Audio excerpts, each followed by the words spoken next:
राधे राधे। जय गौरी गोपाल। आप सबको राम नवमी की बहुत बहुत शुभकामनाएं। भगवान आपको सुखी और स्वस्थ रखें।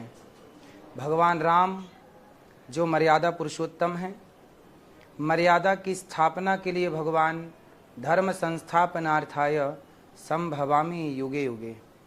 जब जब होय धर्म की हानि, बाढ़हि असुर अधम अभिमानी, तब तब धरि प्रभु विविध शरीरा। भगवान इस धरती पे क्यों आते हैं? रावण को मारना ही उद्देश्य नहीं है राम का। एक आज्ञाकारी पुत्र कैसा हो, कैसे बताते, किसका उदाहरण देते? इसलिए आज्ञा माननी चाहिए अपने माँ बाप की, माँ बाप की आज्ञा का पालन और माँ बाप की सेवा करना चाहिए, ये राम सिखाते हैं। भाई कैसा हो, कौन बताता? भरत जैसा, राम जैसे भाई। यदि राम और भरत और लक्ष्मण जी, यदि ये भाई का तालमेल राम जी ना बिठाते तो आज दुनिया किस भाई का उदाहरण देती? समाज के लिए राम उदाहरण बने, भरत जी उदाहरण बने। इसलिए राम जैसा भाई, राम जैसा बेटा, राम जैसा राजा, राम जैसे पति।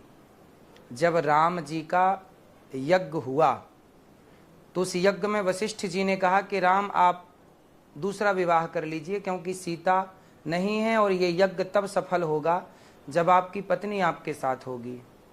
राम जी बोले मैं दूसरा विवाह नहीं कर सकता, कोई और उपाय निकालिए। तब सोने की सीता बना करके राम जी के बगल में बिठाया गया और राम जी का यज्ञ पूरा हुआ।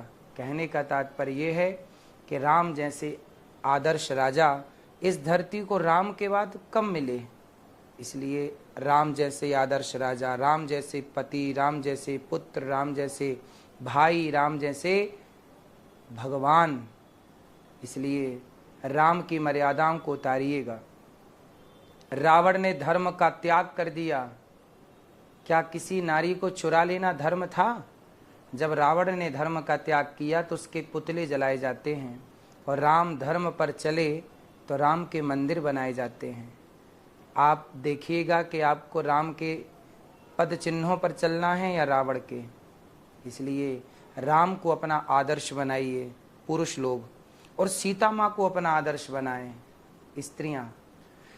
आजकल कुछ लोग जरा से लाख 2 लाख का कोई गिफ्ट दे दे आपको, लाख 2 लाख का तोहफा दे दे आपको, तो आप उसके लॉलीपॉप में आ जाते हैं कि इसने तो लाख 2 लाख 5 लाख दे दिए, चलो इसकी बात सुनते हैं।